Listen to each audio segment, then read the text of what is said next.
ঈশ্বর সুস্থতা অলরেডি কি বলেন তো, আগে আমরা প্রভুতে আমাদেরকে বাড়তে হবে, সুস্থতা এমনিই চলে আসবে, ঈশ্বরের অভিষেকে বাড়তে হবে, তাহলে সুস্থতা অলরেডি এমনি চলে আসবে, আমাদের শারীরিক সুস্থতা। তাকে আমরা এই বাক্য দেখব যে প্রভুর সাথে যে সম্পর্ক যে কিভাবে আরো বাড়ানো যায়। হালেলুয়া। নতুন নিয়মের যোহর 3:1 থেকে বলছি, ফরাসিদের মধ্যে এক ব্যক্তি ছিলেন, তাহার নাম নিকোদিম, তিনি জিহুদীদের একজন অধ্যক্ষ। হালেলুয়া। তিনি রাত্রিকালে যিশুর নিকটে আসিলেন এবং তাহাকে কহিলেন, রব্বী, আমরা জানি আপনি ঈশ্বরের নিকট হইতে আগত গুরু, কেননা আপনি এই যে সকল চিহ্ন কার্য সাধন করিতেছেন, ঈশ্বর সহবর্তী না থাকিলে এই সকল কেউ করিতে পারে না। হালেলুয়া। এখানে জিহুদীদের ফরাসিদের একজন গুরু যিশু খ্রিস্টের কাছে রাত্রে আসলেন। রাত্রে বেলায় কেন আসলেন? প্রথমত দিনের বেলায় যদি যিশুর কাছে যায়, আরো যারা তার যে উপরের আছে যাজকরা, তারা তার বিরুদ্ধে হয়ে যাবে। এই কারণে তিনি রাত্রেবেলায় লুকিয়ে গেলেন যিশুর কাছে। তা গিয়ে বলছেন, আমরা জানি আপনি ঈশ্বরের থেকে এসেছেন, ঈশ্বর থেকে আগত গুরু, ঈশ্বর আপনাকে পাঠিয়েছে। সে কিন্তু একজন মহাজাগর, সে বাইবেলের জ্ঞান লোকেদেরকে দেয়, ঈশ্বরীয় জ্ঞান, অথচ সে যিশুর কাছে গিয়ে হাজির হয়েছে। যিশু খ্রিস্ট তখন যদি তার সাথে তুলনা করা হয়, যিশু খ্রিস্টের বয়স আর তার বয়স আকাশের পাতাল তফাৎ ছিল, কিন্তু সে ওটা দেখেনি, সে এটাই দেখেছে যে এর মধ্যে ঈশ্বর থেকে এসে, এর মধ্যে ঈশ্বরের সমস্ত জ্ঞান পরিপূর্ণ, আমাকে যেতে হবে। তখন গিয়ে বললেন, আমি জানি যে আপনি ঈশ্বর হতে আগত গুরু। তারপরে দেখব বললেন যিশু উত্তর করিয়া তাহাকে কইলেন, সত্য সত্য আমি তোমাকে বলিতেছি, নতুন জন্ম না হইলে কেউ ঈশ্বরের রাজ্য দেখিতে পায় না। হালেলুয়া। এই যে নতুন জন্ম, যিশু খ্রিস্ট বললেন নতুন জন্ম না হলে কেউ ঈশ্বরের রাজ্য দেখিতে পায় না। আজকে আমরা যারা বিশ্বাসী হয়েছি, যারা প্রভুতে নতুন জন্ম প্রাপ্ত হইনি, তারা আমরা ঈশ্বরের রাজ্য প্রবেশ করেছি, কিন্তু ঈশ্বরের রাজ্যটাকে দেখতে পাচ্ছি না। বাইবেলে প্রভু যিশু খ্রিস্ট লিখছে যে যারা যে নতুন জন্ম হলে তাহলে ঈশ্বরের রাজ্য দেখতে পাবে। কেমন করে?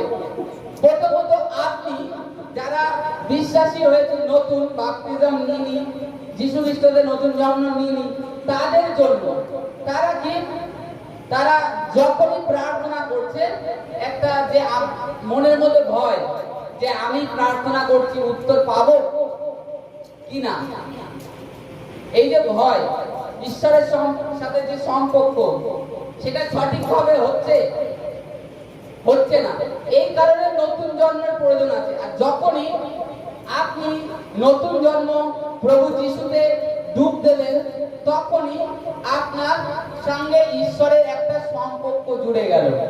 তখন আপনার মধ্যে যে পবিত্র আত্মা, আপনি যে এখন বিশ্বাস করেছেন, পবিত্র আত্মা অলরেডি আপনার মধ্যে এসছে, কিন্তু চিরস্থায়ী নয়, চিরস্থায়ী নয়। যখন আমরা নতুন জন্ম নিই, প্রভু যিশুতে বাপ্তিস্ম নিই, তখন আমরা আমাদের মধ্যে পবিত্র আত্মা চিরস্থায়ী ভাবে এসে যায় আর আমাদের থেকে আর সরে যায় না। আর তখন আমরা যখনই প্রার্থনা করতে বসি, তখন আমাদের মধ্যে একটা কনফিডেন্স আলাদা ভিতর থেকে আসে, ওটা পবিত্র আত্মা দেয় যে ঈশ্বর আমার প্রার্থনা শুনছে, ঈশ্বর আমার জীবনে এটা করে দেবে। এই কনফিডেন্সটা কে দেয় আমাদের মধ্যে? পবিত্র আত্মা। আর নতুন জন্মটা কি? নতুন জন্ম অনেকে বলে যে এরা মানুষের ধর্ম পরিবর্তন করছে, না, বাইবেলে কোনো জায়গায় লেখা নেই। যিশু খ্রিস্ট বলছে আমার প্রার্থনা গিয়ে সর্বজাতির প্রার্থনা গিয়ে। আর যোহন সুসমাচার করেছে যে মন পরিবর্তন, আজকে মন পরিবর্তন করার প্রয়োজন আমাদের মধ্যে। আমাদের মনে যে আগে জগতিক মন্দ আচার, যে সমস্ত কালচার ব্যবহারগুলো ঢুকেছিল, সেগুলোকে আমরা পরিত্যাগ করছি, ধুয়ে ফেলে দিচ্ছি। আর এই যে খালি আমাদের জন্য লাগু এটা নয়, এটা স্বয়ং যীশু খ্রিস্ট তিনিও বাপ্তিজম নিয়েছেন যোহনের কাছ থেকে। যোহন দেখে বারণ করছে যে আমার কাছে এসো না, আমার কাছে এসো না, কারণ তুমি তোমার কাছ থেকে আমার বাপ্তিজম নিতে হবে, তুমি আমার কাছে আসছো। তখন বলছে এখন সম্মত হও, কারণ তোমাকে এই কাজের জন্যই প্রেরণ করা হয়েছে। আজকে আমাদের তো ঈশ্বরের সাথে, যাতে আমরা ঈশ্বরের আওয়াজটা পুরোপুরি শুনতে পাই, এই কারণের জন্য আমাদেরকে নতুন জন্ম প্রয়োজন আছে, বাপ্তিজম নেওয়ার প্রয়োজন আছে। আপনার তাতে নাম পাল্টাবে না, আপনার কোনো কিছু পাল্টাবে না। আপনি যে খ্রিস্টান হয়ে যাচ্ছেন তাও না, আপনি কি আপনি খ্রিস্টের মতো হওয়ার চেষ্টা করছেন। এই কারণে প্রভুর সঙ্গে আপনি সম্পর্ক রিলেশন করছেন, যে প্রভু আমি তোমার সন্তান, আমাকে তুমি পুরো গলায় লাগিয়ে নাও। এই কারণের জন্য আমরা বাপ্তিজম নিই। কেউ বলতে পারবে যে এখানে আমরা বাপ্তিজম নিই, এর নাম পরিবর্তন হয়েছে, আমাকে এ বারণ করে দিয়েছে। কোনো কিছুই বারণ করা হয় না, যা তাই, খালি মন পরিবর্তন করা, যাতে আপনিও এক অন্যের করে হস্তার্পণে হাত দিয়ে প্রার্থনা করতে পারেন, আপনার মধ্যে পবিত্র আত্মা চিরস্থায়ী ভাবে আসে। এটাই। আর ঈশ্বরের তার বাক্যে লেখা আছে, দেখুন মতি অধ্যায় 3:13 যীশু খ্রিস্ট তিনি স্বয়ং বাপ্তিস্ম নিয়েছেন। লুকের 3:21 সেখানেও তিনি তার বিষয়ে লেখা আছে যে প্রভু বাপ্তিস্ম নিয়েছে। তারপরে মার্কে লেখা আছে 16:16 লেখা আছে যে কেউ বাপ্তিস্ম নেয়, যে কেউ বাপ্তিজম হয় বিশ্বাস করে তার দণ্ডাজ্ঞা নেই। মার্ক অধ্যায় বের করব, মার্কের 16:16 109 পেজ, বড় কালো বাইবেলে।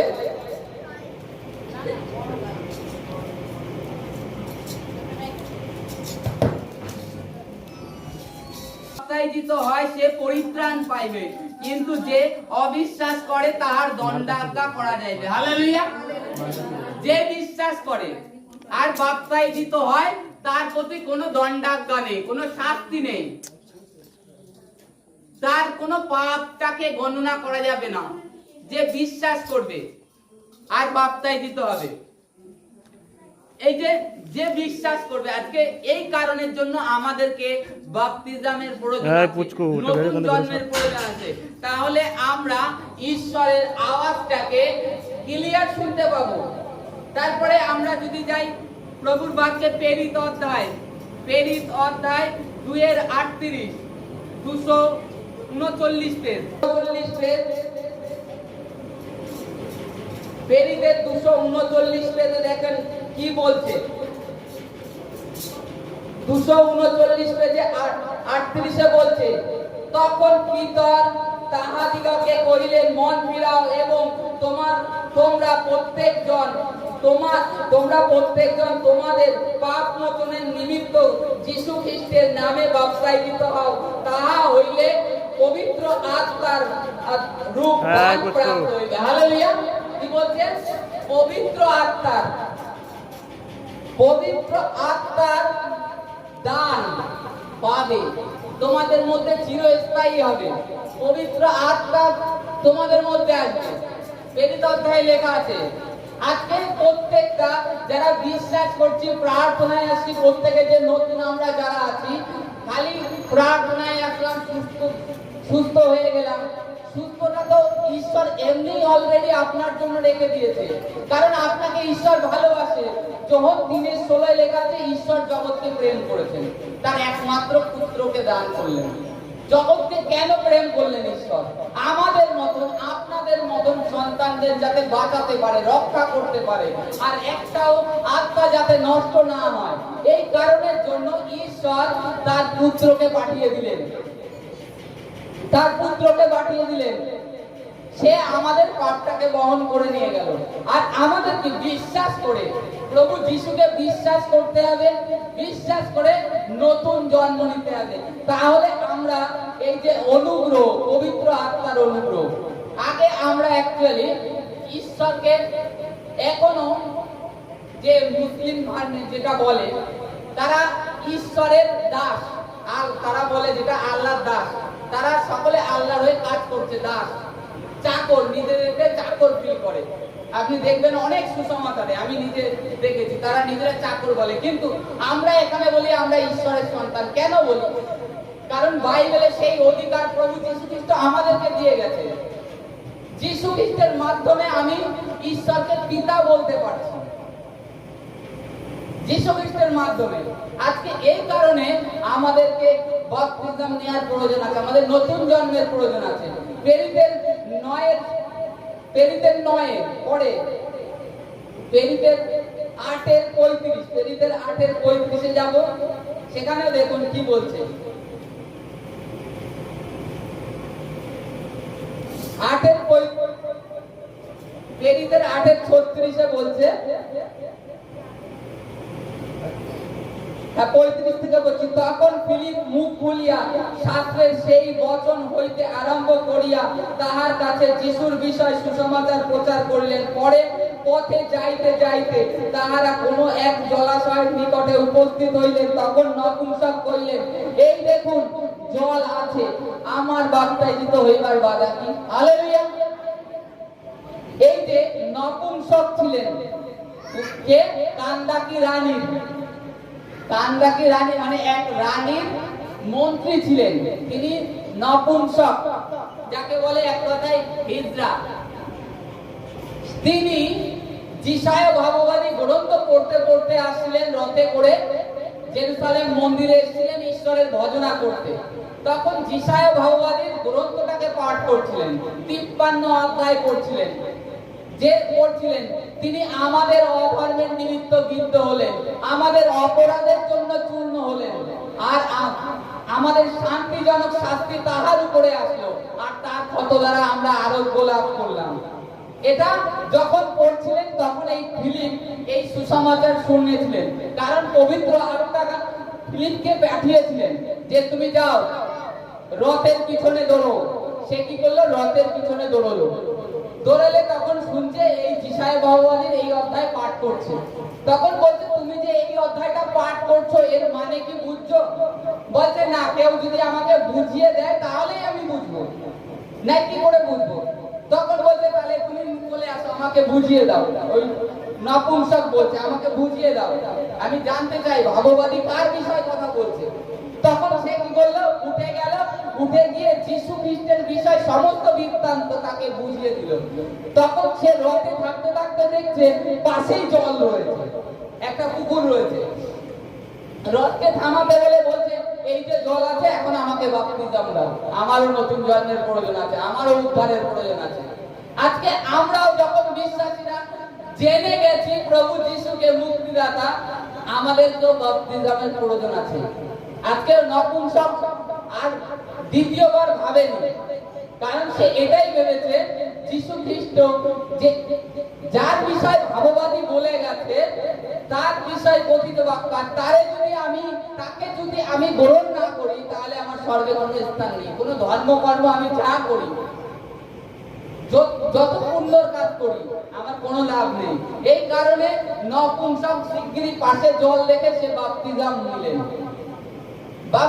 নিলেন যে আমার প্রতি কোনো দণ্ডাজ্ঞা আসবে না, কারণ তার পুত্রের বিশ্বাস দ্বারা, আর আমি যে তার উপরে বিশ্বাস করেছি আর বাপ্তিস্ম নিয়েছি, এই কারণের জন্য। আর বাপ্তিস্ম অ্যাকচুয়ালি আমাদের উপরে স্ট্যাম্প মেরে দেয়।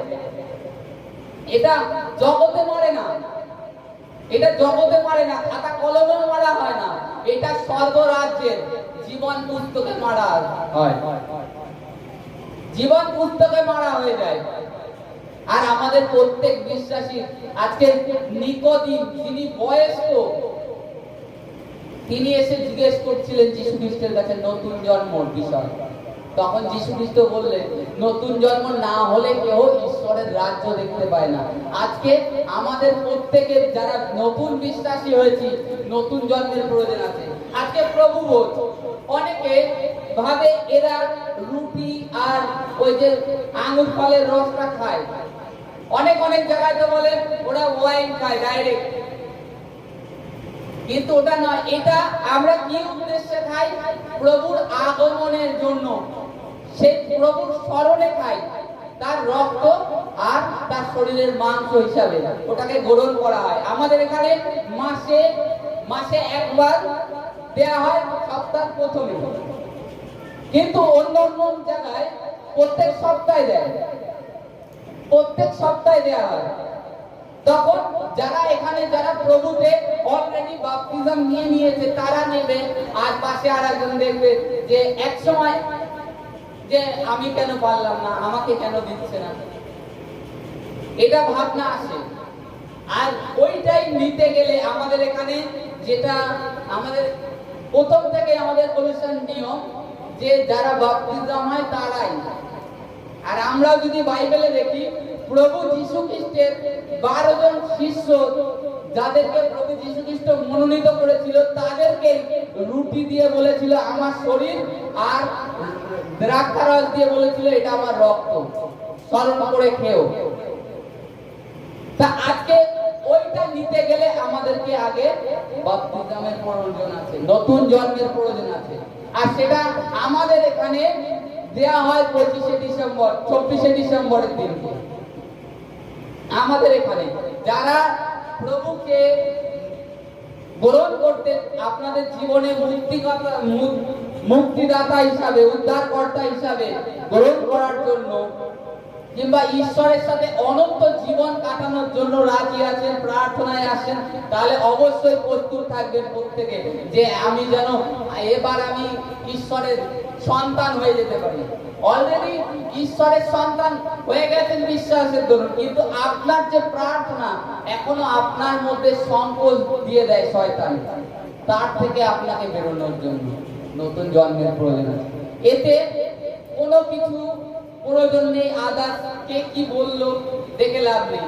আজকে আমরা যদি দেখি আমাদের পুরনো মেম্বারদের, তাদের কি কেউ কোনো কিছু পাল্টিয়েছে? তারা যেরকম সেরকমই আছে। কি তাদের কি পাল্টিয়েছে? তাদের মন পাল্টিয়েছে। আগে অপরের জন্য একটা রাগ ছিল, অপরে বাড়ি করছে, একটা হিংসা জ্বলন ছিল, সেই জিনিসটা এখন নেই। এটাই। কিন্তু আমাদেরকে নতুন জন্মের প্রয়োজন আছে। তাহলে আমাদেরকে এই যে আমাদের মধ্যে যে স্বভাব আছে এইটা ধীরে ধীরে যখন আমাদের মধ্যে বাপ্তিজমের পরে পবিত্র আত্মা চলে আসে, ধীরে ধীরে আমাদের এই স্বভাবটাকে চেঞ্জ করে। যখন আমরা প্রভুর সাথে চলতে থাকি, চলতে থাকতে থাকতে আস্তে আস্তে আমাদের জীবনের সেই পুরনো স্বভাবটা চেঞ্জ করে। আমাদেরকে খ্রিস্টে মুক্তিমান হতে হবে, তাহলে অবশ্যই আমাদের নতুন জন্মের প্রয়োজন আছে। যদি আমরা দেখি বাইবেলের প্রত্যেকটা জায়গায় যেখানে যারা ঈশ্বরকে গভীরভাবে জানার চেষ্টা করেছে কিংবা ঈশ্বরকে ভালোবেসেছে, তারা যখনই শুনেছে যে বাপ্তিজম নিলে আমার প্রতি কোনো দণ্ডাজ্ঞা নেই, তারা আগে নিয়েছে। প্রেরিত অধ্যায়ে লেখা আছে পরজাতিদের কর্নেলিয়ের কাছে যায়, সেখানে রাত্রে সুসমাচার করে, সেখানেও তারা শোনার সঙ্গে সঙ্গে বাপ্তিজম নেয়, রাত্রে বেলায় নেয়। তারপরে যদি দেখি কিছু পৌল আর বারনাবা এক জায়গায় সুসমাচারের জন্য গিয়েছিল, সেখানে তাদেরকে মারধর করা হয়। আর যে সেনা পাহারায় ছিল জেলখানা, তারা তাকে কি করে? বন্দী করে রেখে দেয় কারাগারে। রাত্রে বেলায় তারা প্রভুর প্রশংসা করে আর দ্বার খুলে যায়, অলরেডি জেলের দরজা খুলে যায়, গেট খুলে যায়, ভূমিকম্প হয় বিশাল। তা তখন যে কারারক্ষক, যে সেনা ছিল, তাদের পাহারার জন্য সে ভীত হয়ে যায় যে কয়েদি পালিয়ে গেছে, আমি এবার বাঁচবো না, নিজেকে মারতে যায়। তখন কি হয়? রাত্রেবেলায় পৌল আর বারনাবা দূরের থেকে বলছে তোমরা নিজেদের প্রতি হিংসা করো না, আমরা পালাইনি, আমরা এখানেই আছি। তখন শোনে সমস্ত কিছু, যে যীশু খ্রিস্টর বিষয় সমস্ত কিছু শোনার পরে তখন সে বলে আমিও বিশ্বাস করি, আমাকে কি করতে হবে? বলছে বিশ্বাস করো, যখন তোমার পরিবার আর তুমি সমেত বাপ্তাইজিত হবে। সেই রাত্রিবেলায়, তারাও সেই রাত্রিবেলায় বাপ্তাইজিত হয়। তারা আবার ওয়েট করেনি, নতুন জন্মের জন্য দেরি করেনি। আজকে ঈশ্বরের রাজ্য দেখতে গেলে আমাদের তো নতুন জন্মের প্রয়োজন আছে। ঈশ্বর তখন আপনি যে প্রার্থনা করবেন অলরেডি তখন নিজের ভিতর থেকেই সাড়া দেবে যে ঈশ্বর আমার প্রার্থনা শুনে। কারণ আপনার যে পুরাতন পাপ ঈশ্বর ধুয়ে দেন, সেটা আর গণনা করেন না যখন আমরা বাপ্তাইজিত হই। আর আমাদের বাপ্তিস্মের প্রয়োজন আছে প্রত্যেকটা মানুষের, প্রত্যেকটা বিশ্বাসী, যারা বিশ্বাসী হয়েছে তবেই ঈশ্বরের রাজ্যকে আমরা দেখতে পাবো। আর কি দণ্ডাজ্ঞা নেই। তারপরে যারা বিশ্বাস করে নতুন জন্ম নেয়, তারপরে তো ঈশ্বর থেকে আলাদা গিফট আছে। Hallelujah, hallelujah, hallelujah. আরেকটি